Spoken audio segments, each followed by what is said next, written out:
Menjadi guru adalah panggilan jiwa saya. Saya memilih untuk mengajar di daerah terluar, terdepan, dan tertinggal karena saya bermimpi bahwa pendidikan Indonesia akan merata hingga ke pelosok. Dan untuk mewujudkan itu, salah satu cara yang saya pilih adalah mengajar di daerah terpencil.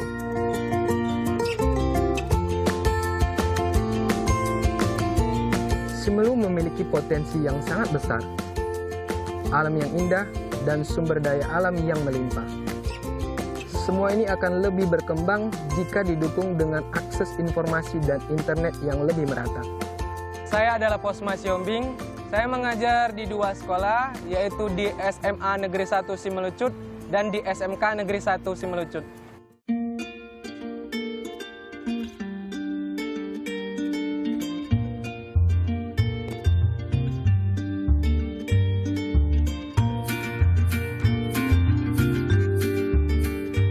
Pengaruh digital learning terhadap pendidikan di Indonesia, kita harus sesuaikan dengan kebutuhan zaman maupun kebutuhan siswa, dan alangkah lebih baiknya seorang guru harus peka terhadap kebutuhan siswa. Mereka harus menghadirkan pembelajaran berbasis digital itu ke dalam kelas agar siswa nantinya tidak bosan ketika belajar di dalam kelas. Sebelum dia pergi ke pulau apa nih anak-anak? Jawa. Saya berupaya untuk bagaimana mereka itu bukan hanya belajar teori saja, tetapi harus bersifat aplikatif, menerapkan apa yang mereka ketahui selama ini dalam buku, bisa dipraktekkan di kelas. Guru adalah pelayan yang peka terhadap kebutuhan siswa. Guru adalah pelayan yang mengemban tugas mulia karena panggilan jiwa.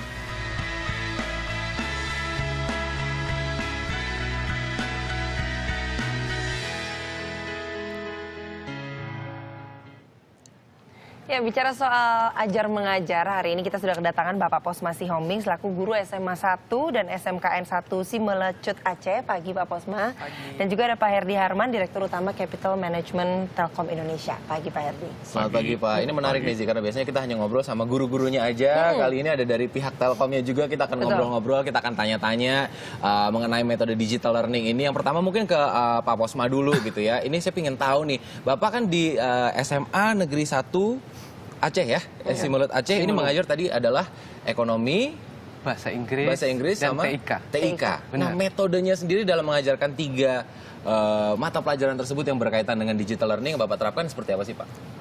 Saya mengusung konsep edutainment, edukasi dan entertainment dalam proses belajar mengajar yang saya terapkan di SMA Negeri 1 Simelucut dan di SMK Negeri 1 Simelucut Aceh. Oke. Di mana dalam konsep edutainment itu kita memanfaatkan animasi sederhana berbasis PowerPoint dan video Sparkle, kemudian kita menampilkan video pembelajaran dan ada games interaktif di kelas itu untuk memancing atau merangsang aktivitas siswa. Nah, diharapkan nantinya dengan adanya konsep ini, belajar mengajar itu menjadi sesuatu yang menyenangkan dan dinanti-nantikan siswa. Jadi jangan sebagai rutinitas belaka. Begitu. Biar nggak jenuh gitu Biar nggak ya. jenuh. Tapi apa itu sejalan nggak sih Pak? Memang tujuan awalnya dari digital learning My Teacher My Hero ini, kalau menurut Pak Herdi ini apa awalnya? Iya, jadi tujuannya memang kita ingin membantu para guru untuk bisa lebih memanfaatkan ICT gitu ya. Karena teaching is something fun sebenarnya, bisa dibikin menarik, enjoy, sehingga si anak-anak itu bisa menikmati dan bisa lebih menghayati. So menggunakan perangkat-perangkat digital ICT itu bisa menciptakan suasana itu. Oke. Yang seperti yang Pak Posma lakukan lah. Yang Pak Posma bilang tadi gitu ya, bahwa Iya. entertaining gitu ya Iya. Pak. Tapi selain entertaining nih Pak Posma gitu ya, kembali lagi, sebenarnya efektif nggak sih? Apa cuma sekedar entertaining, tapi sebenarnya nggak cukup efektif untuk bisa diserap sama siswa gitu materinya? Sangat efektif. Nah, di mana kita ketika mengajar itu kan kadang tuntutan kurikulum kita harus mengajarkan sesuatu yang materi ataupun objek yang belum tentu ada di daerah tersebut, adanya di luar. Misalnya apa Pak? Nah, contohnya kita belajar tentang bank sentral. Nah, bank sentral itu adanya di mana? Di ibu kota. Nah, tidak ada di Kabupaten Di Aceh, Simelu. ya. Nah, kita kan harus bertanggung jawab terhadap tuntutan pembelajaran tersebut. Kita harus sampaikan kepada siswa bagaimana siswa itu lebih memahami apa yang sebenarnya mereka pelajari. Sehingga tujuan pembelajaran itu dapat tercapai. Kemudian kalau di tingkat sekolah menengah atas, itu kan materi mereka itu cenderung bersifat abstrak, penuh dengan konsep-konsep dan teoritis. Nah, dengan perangkat digital ini kita bisa membuat visualisasi sehingga nantinya siswa lebih memahami. Nah, kita kan cenderung di Indonesia ini lebih suka mengutip jurnal-jurnal dari luar. Padahal kalau kita telaah itu belum tentu sesuai dengan apa yang ada di Indonesia. Jadi dengan animasi ini kita arahkan siswa itu dapat menganalisa, contohnya pelajaran tentang definisi pengertian akan sesuatu. Kan kita cenderung menghafal hafalan ini. Ketika ujian jelaskan pengertian ini, mereka hanya bisa menghafal. Apalagi kita ajarkan ya, abstrak itu kan kita hanya mengarahkan siswa itu hanya menghayal. Gak jelas apa yang sebenarnya kita ajari ini. Oke. Nah, dengan animasi ini mereka lebih jelas gambarannya apa, kemudian kita arahkan siswa supaya dapat menganalisa dan pada akhirnya mereka dapat menciptakan definisi sendiri dengan asumsi semua pernyataan siswa adalah benar. Pemahamannya lebih dalam juga ya Pak ya. Benar. Oke, kita akan dengarkan juga bagaimana pendapat masyarakat mengenai metode digital learning berikut ini. Pak Posma mengajarkan kami tidak seperti guru-guru yang lain, tetapi Pak Posma menggunakan pelajarannya dengan LCD dan laptop. Saya paling suka pelajaran TIK karena ketika mungkin kami belum mengetahui cara mengoperasikannya, cara memakainya, ketika Bapak itu datang semuanya berubah. Kami juga lebih mengetahui cara menggunakannya dan mengoperasikan komputer tersebut. Pak Posmato gurunya baik, kemudian dia seringan sama guru-guru yang lain, sering memberikan pengalaman tentang teknologi. Karena kebanyakan kami di sini belum mengetahui bagaimana yang sesungguhnya apa itu digital.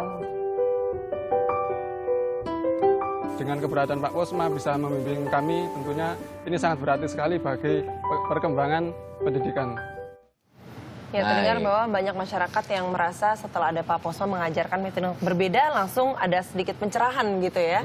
Oke, Pak Herdi, tapi memang seberapa penting sih Pak sebetulnya metode pengajaran digital learning ini dilakukan?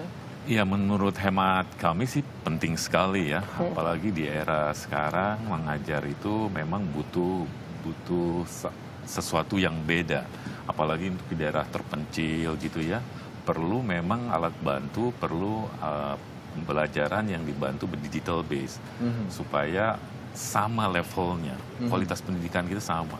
Sebetulnya dengan ICT itu orang menjadi borderless dan even semua jadi level pengetahuan yang didapat itu sebetulnya jadi sama. Mau di kota besar, kota kecil kan gitu. Jadi mengajar pun jadi begitu. Jadi si murid maupun si guru juga sebetulnya resourcesnya sama, toolsnya sama kan sebenarnya. Jadi malah memberikan pemerataan gitu ya Pak ya? Pemerataan, jadi kuncinya menjadi pemerataan itu. Iya, dan ini kan Telkom melalui Indonesia Digital Learning, My Teacher My Hero ini kan sudah melatih banyak sekali guru gitu ya Pak. Dari 2.400 ya awalnya ya, bisa menjadi 45, akhirnya ada 8 pemenang. Pelatihan-pelatihan yang diberikan itu apa aja sih Pak yang sudah diberikan kepada guru-guru?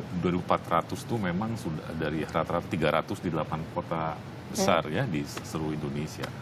Kita kasih pelatihan-pelatihan bagaimana cara mengajar, menggunakan digital, bagaimana tip-tip yang mengajar yang efektif, terus surfing internet seperti apa, seperti itu. Nah, dari 2.400 ini masuk ke bootcamp 45 orang gitu. Jadi lebih intens lagi. Mereka dibekalin gitu ya. Nah, karena kita mau cari pemenang supaya terangsang kreativitas para gurunya, kita kerucutkan sampai menjadi 8 pemenang. Gitu. Dan kita kasih award dan dikasih sosialisasi supaya menginspire para guru supaya aktif menggunakan digital. Benar sih, tapi saya penasaran dengan Pak Posma, waktu selama mengajar itu ada kesulitan nggak sih Pak yang dihadapi? Kan memperkenalkan sesuatu yang baru ke anak-anak dan mungkin anak-anak itu tidak hidup di kota besar, mungkin agak sulit juga, gimana Pak? Memang segala sesuatu yang baru itu butuh proses untuk mensosialisasikan atau menyesuaikan kepada masyarakat dan kepada siswa khususnya. Tetapi seiring dengan waktu mereka akan terbiasa dan bukan hanya terbiasa, kita bekali juga sama siswanya supaya mereka dapat menggunakan perangkat digital ini ke arah yang lebih baik. Nah, sebenarnya yang perlu kita apakan itu mindset masyarakatnya. Kan kadang di daerah tertinggal ini kan mungkin mereka takut bahaya nih dengan ada perangkat digital ini bisa merusak akhlak atau gimana. Tapi kita arahkan bagaimana cara memanfaatkan perangkat digital itu ke arah yang baik, yang positif. Teknologi itu positif kok intinya gitu ya. Baik, terakhir nih Pak Posma gitu ya sebagai salah satu pemenang dari My Teacher My Hero Indonesia Digital Learning ini, ke depannya akan ada inovasi-inovasi apa lagi nih Pak? Setelah yang sudah diterapkan sekarang mau bikin apa lagi nih kira-kira? Atau dari Pak Herdi juga boleh untuk inovasinya. Terima kasih. Sebenarnya ini ide dan ide itu biasanya mahal, tapi sengaja saya sampaikan di sini.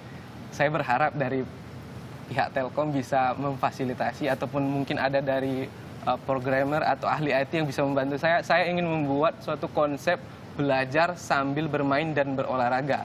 Di mana dalam konsep ini ada aplikasi yang memanfaatkan sensor gerak dan remote control. Jadi ada games atau aplikasi yang berisikan permainan, tetapi dalam permainan itu ada konten-konten materi pelajaran. Oh, bagus sambil sekali. bergerak kan, memanfaatkan sensor gerak, olahraganya dapat, pinternya dapat, dan lebih Indonesia ini generasi emas kita ini lebih sehat. Nah, bisa nggak tuh Pak kira-kira? Justru lurus. Kami dari Telkom meyakini bahwa bangsa yang unggul itu bangsa yang kreatif. Oke. So CSR kita diarahkan ke kreativitas, gitu. Sehingga aspirasi-aspirasi itu nanti kita wadahi dalam bentuk bermacam-macam lomba, gitu, yang nanti bisa menjadi wahana buat teman-teman berkreativitas. Udah banyak sih program yang kita buat. Sampai ke Pola Rekrut juga kita berbasis kreativitas, anak-anak yang kreatif. Nah, ke depan akan semakin intens lagi. Baiklah, kalau gitu kita tunggu kreativitas selanjutnya ya Pak Posma dan Pak Herdi. Terima kasih banyak atas sharing-sharingnya pagi hari ini. Iya, dan kita juga masih akan kembali pastinya dengan rangkaian informasi menarik lainnya. Tetap bersama kami di Indonesia Morning Show.